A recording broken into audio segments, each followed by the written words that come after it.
Students, बेटा आज हम करेंगे समास। तो सबसे पहले समास की परिभाषा। जिस प्रकार से हमने शब्द निर्माण के 3 रूप देखे थे, उपसर्ग प्रत्यय और उपसर्ग प्रत्यय हमने कल किए। तीसरी विधि है शब्द निर्माण की, वो है समास। तो समास क्या है? दो या दो से अधिक शब्दों के मेल से जो नए शब्द को संक्षिप्त रूप बनाने की विधि को क्या कहलाती है? समास कहलाती है। यहाँ पर हम लिख सकते हैं समास की परिभाषा कि परस्पर संबंध रखने वाले दो या दो से अधिक शब्दों के मेल को क्या कहते हैं? समास कहते हैं। कि परस्पर संबंधित दोनों कैसे हो? परस्पर संबंधित शब्द हैं जो परस्पर संबंध रखने वाले दो या दो से अधिक शब्दों के मेल को क्या कहते हैं? समास कहते हैं। या फिर दो या दो से अधिक शब्दों के मेल के एक नए शब्द को संक्षिप्त रूप में यानी छोटे रूप में लिखना, वो क्या कहलाता है? समास कहलाता है। फिर है आपके समास के भेद। समास है वो आपके 6 प्रकार के हैं। समास के 6 भेद हैं।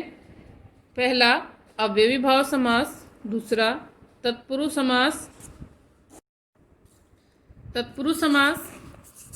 तीसरा द्विगु समास, चौथा द्वंद्व समास, पांचवा कर्मधारय समास, छठा बहुव्रीहि समास। तो परस्पर संबंध रखने वाले दो शब्दों के मेल को कहते हैं समास। समास के भेद हैं 6। सबसे पहला है आपका अव्ययी भाव समास। अव्ययी भाव समास क्या है? जिस समस्त पद का पहला पद क्या हो? अव्यय। जिस समस्त पद का पहला पद अव्यय हो तथा समस्त पद भी अव्यय की तरह काम करे। जो समस्त पद है, समस्त पद क्या होता है बेटा? जो समास से हम जो पद बनाते हैं वो कहलाता है आपका समस्त पद, वह भी अव्ययी भाव समास कहलाता है। और अव्ययी भाव है, इसमें पूर्व पद क्या होता है? प्रधान होता है। आप बताए थे कि समास में 2 पद होते हैं, एक तो पूर्व पद और एक दूसरा उत्तर पद, यानी कि पहले वाला पद और दूसरा, यानी कि आ है ये पूर्व पद और जीवन इसमें उत्तर पद। तो इसका विग्रह जैसे हो गया जीवन भर, आजीवन का विग्रह हो गया जीवन भर, यथाशक्ति, शक्ति के अनुसार, प्रतिदिन, प्रत्येक दिन। दूसरा है आपका तत्पुरुष समास। तत्पुरुष समास में क्या है? जिस समस्त पद में दूसरा पद प्रधान हो, समस्त पद में दूसरा पद प्रधान हो, वहां तत्पुरुष समास होता है। तथा समस्त पद बनाते समय यानी जब आप समास बनाते हो उस समय उसमें कारक चिन्ह का लोप हो जाता है। जो कारक की जो विभक्ति लगती है, परसर्ग जिसको बोलते हैं, विभक्ति जिसको बोलते हैं, का लोप हो जाता है, यानी वो हट जाती है। और जब आप उसका विग्रह करते हो समास का, तो वो आपको विभक्ति लगी हुई दिखाई देती है। जैसे राजपुत्र है, राजपुत्र का जब हम विग्रह करेंगे तो बनेगा राजा का पुत्र। अब यहाँ पर का क्या है? कारक की विभक्ति है, संबंध कारक की विभक्ति बताइए का, तो इसलिए इसका विग्रह किया राजा का पुत्र। और जब इसका हमने समस्त पद बनाया तो बन गया राजपुत्र। तो हमने क्या कर दिया? विभक्ति का लोप हो गया। तो जहां पर कारक की विभक्ति लगती है विग्रह करने पर, वहां पर क्या होएगा? तत्पुरुष समास होएगा। फिर है आपका द्विगु समास। द्विगु समास क्या है? जिस समस्त पद का पहला पद संख्यावाची हो।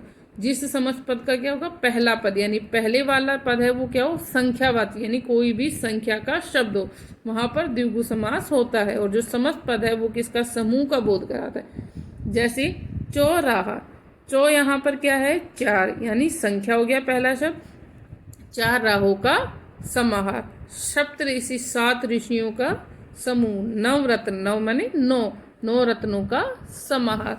तो इसमें पहला पद क्या होता है आपका? द्विगु समास में पहला पद होता है आपका संख्यावाची। फिर है द्वंद्व समास। द्वंद्व समास क्या है? जिस समस्त पद में दोनों ही पद समान स्तर के हो, जिसमें दोनों ही पद समान स्तर के हो, अर्थात समान हो, दोनों कैसे हो? समान हो, वहां पर होता है आपका द्वंद्व समास। और जब हम इसका विग्रह करते हैं तो इसमें और या लगा देते हैं, या तो और लगा देते हैं अथवा या लगा देते हैं या तथा लगा देते हैं। जैसे समस्त पद है इसका रात दिन, रात दिन का क्या बन गया? रात और दिन। दाल रोटी, दाल और रोटी। आजकल, आज या कल। धन धान्य, धन और धान्य। तो इसमें जहां पर और लग गया तो वहां पर क्या हो गया आपका? द्विगु समास। फिर है आपकी कर्मधारय समास। जिस समस्त पद के दोनों पदों में किसका संबंध हो? विशेषण विशेष्य क्या या उपमेय उपमान का संबंध हो, वहां पर कर्मधारय समास होता है। कि जिसमें विशेषण विशेष्य का संबंध हो या उपमेय उपमान का, यानी या तो एक शब्द दूसरे की विशेषता बताता है वो, या फिर किसी की तुलना की जाती है वो, उपमेय उपमान। जैसे नील कमल, नीला है जो कमल या नीले रंग का कमल, यानी कमल की विशेषता नीले रंग का। महाराज, महान है जो राजा। इसी प्रकार दूसरा उपमेय उपमान का है चंद्रमुख, चंद्रमा के समान मुख। विद्याधन, विद्या रूपी धन। चरण कमल, चरण रूपी कमल। अब आपका लास्ट है इसमें बहुव्रीहि समास। बहुव्रीहि समास में क्या होता है, जिस समस्त पद में कोई भी पद प्रधान ना हो, यानी दोनों ही, ना पूर्व पद प्रधान हो ना ही उत्तर पद प्रधान हो, दोनों पद मिलकर किसी अन्य अर्थ का बोध कराएं, और दोनों ही मिलकर किसी अन्य का अर्थ का बोध कराते हैं, जिस प्रकार से भैया बेटा हमने योगरूढ़ शब्द पढ़े थे उस तरह से। तो जैसे नीलकंठ है, नीलकंठ का विग्रह हो गया नीला कंठ है जिसका, नीला कंठ है जिसका।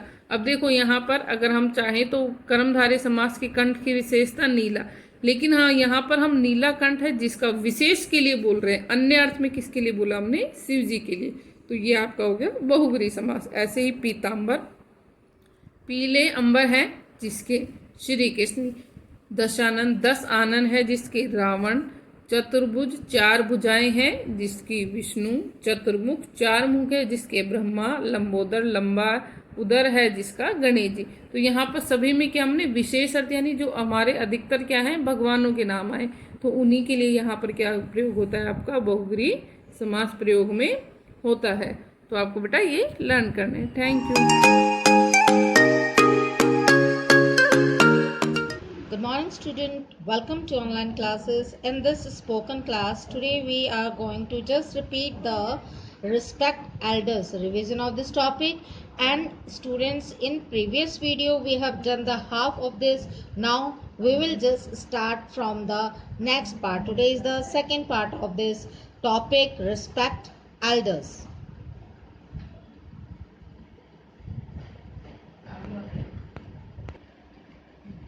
All religions, cultures and beliefs deserve the same amount of respect even if they are different from our own. यानी कि सारे जो है किसी भी कल्चर से हो, किसी भी रिलीजन से हो, या किसी को भी मानने, किसी भी चीज़ को मानने वाले या डिजर्व करने वाले कोई भी पर्सन हो, सभी जो है रिस्पेक्ट जो है चाहते हैं और वो डिजर्व भी करते हैं, चाहे वो किसी भी तरह से अलग हो और या आपके अपने हों। So respect for others come with humanity, respect humanity first. और ये जो है मानवता का सबसे पहला जो है पार्ट है वो है आदर करना। The greatest act of humanity is to take into heart the opinion and desires of other.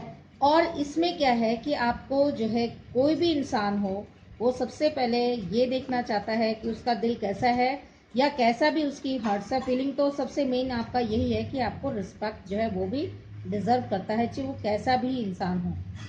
Respect people's feelings even if it doesn't mean anything to you, it could mean everything to them. अगर आप किसी की respect कर रहे हो, उसके लिए आपकी कोई फीलिंग नहीं है, फिर भी आपने उसकी रिस्पेक्ट की, चाहे वो आपका कोई भी नहीं है। सपोज करो कि आपके साथ कोई जा रहा है और आपने चलते हुए इंसान को रिस्पेक्ट की, तो आपके लिए तो उसकी कोई वैल्यू नहीं है, लेकिन अगर आपने उसकी रिस्पेक्ट की तो उसके लिए वो बहुत कुछ मायने रखती है। Learn to respect all kind of people because everyone is fighting a battle on their own. आपको जो है ये लर्न करना है कि आप सभी की रिस्पेक्ट करें, क्योंकि आज के ज़माने में सभी लोग किसी न किसी चीज़ से एक दूसरे से आपस में बैटल कर रहे हैं, फाइटिंग कर रहे हैं, यानी कि अपने आप से ही वो एक तरह की लड़ाई लड़ रहे हैं। और इसमें जो है ऐसे माहौल में, ऐसी परिस्थिति में एक दूसरे की आदर भाव करना, एक दूसरे को समझना बहुत इम्पॉर्टेंट हो जाता है। Everyone, no matter the race, the origin or social status, deserve respect. हर कोई, ज़रूरी नहीं है कि आप किसी भी रेस में दौड़ रहे हो या किसी भी जगह का पर्सन हो, कोई भी सोशल स्टेटस हो, वो सभी डिजर्व करते हैं रिस्पेक्ट को। If someone respect you, respect them. If they don't, still respect them. अगर आप आपकी कोई रिस्पेक्ट कर रहा है तो आप उसकी भी रिस्पेक्ट कीजिए, और अगर वो आपकी रिस्पेक्ट नहीं कर रहा है तो भी आपको उसकी रिस्पेक्ट करनी चाहिए। Don't allow the actions of others. 2. Decrease your good manners because you represent yourself, not others. और आप ये चीज़ भी अलाउ मत कीजिए कि अगर आपकी कोई आदर भाव नहीं कर रहा है तो आप उसको इग्नोर करें. No, that is bad manner. और ये आपको पता होना चाहिए जो कि आप अपने आप को रिप्रेजेंट कर रहे हैं, ना कि किसी और को. इसलिए जो चीज़ आप कर रहे हैं तो वो आपके फेवर में होगा. The simple act of sincerity, listening to others, is the greatest form of respect for them. यानी कि सीधा सा एक्ट होता है, सीधी सी बात होती है कि आप अगर किसी की बात सुन रहे हो और उसको टाइम दे रहे हो तो वो सबसे बड़ी रिस्पेक्ट है उस पर्सन के लिए. Respect for our self leads our values to the right direction. और अपने आप यानी कि हम जो रिस्पेक्ट करते हैं अपनों की, वो हमें सही दिशा पे ले जाता है. Respect for others steers our behaviour to the right path. और जो रिस्पेक्ट हम दूसरों के लिए करते हैं वो सही रास्ते पे हमें सीढ़ियों पे मतलब सही रास्ते की और हमारी जो है पाथ को रास्ते को ले जाता है. Leaders who win the respect of others are the ones who deliver more than they promise. और बच्चों, जो लीडर्स होते हैं जो रिस्पेक्ट दूसरों से लेते हैं वो क्या करते हैं, वो ये चीज़ ज़्यादा करते हैं. प्रॉमिस जो वो प्रॉमिस करते हैं उससे ज़्यादा वो काम करते हैं. Not the ones who promise more than they can deliver. ना कि उन लोगों के लिए जो सिर्फ बातें ज़्यादा करते हैं और काम कम. Erect people the way you want to be treated. Talk to people the way you want to be. इसका मतलब है कि पीपल जो आप दूसरों से अपने प्रति आदर चाहते हैं वही आदर आपको दूसरों को भी देना चाहिए. Talk to respect is earn not given. और जो वो आपको रिस्पेक्ट करता है तो वो ये है कि आपको जो है कहने की ज़रूरत नहीं है. Respect others enhance the eminence of your character. Swami Vivekanand explains to respect parents, यानी कि जो रिस्पेक्ट आप एक दूसरे को देते हैं वो आपके कैरेक्टर को शो करता है. इसी तरह से स्वामी विवेकानंद जी ने समझाया है कि रिस्पेक्ट पेरेंट्स, अपने पेरेंट्स की रिस्पेक्ट करो और अपने बड़ों का रिस्पेक्ट करो. Knowing that mother and father are the visible representatives of God. यानी कि अपने माता पिता का आदर करो क्योंकि माता और आपके पिता ये दोनों ही विजिबल यानी कि जिन्हें हम आंखों से देख सकते हैं ऐसे रिप्रेजेंटेटिव्स हैं भगवान के, यानी कि भगवान के स्थान पर है. The honour householder always and by all means must please them. और वो हर तरह से जो है आपके मुखिया होते हैं और उनका आपको हमेशा आदर करना चाहिए. सो स्टूडेंट, मैं आपको इतना कहना चाहूँगी इस एंड ऑफ द वीडियो कि हम क्या करते हैं, हम इन चीज़ों को इग्नोर कर देते हैं और इससे जो है हमारा जो है सेल्फ रिस्पेक्ट है वो कम हो जाता है. तो जितना हमें इम्पोर्टेंस स्टडीज़ को और चीज़ों को देना चाहिए, तो बच्चों सबसे बेसिक्स और मोस्ट इम्पॉर्टेंट है respect others so that you can get respect from others. So student, like this video, share it and subscribe the channel and do not forget to click the bell icon. Thank you. Take care.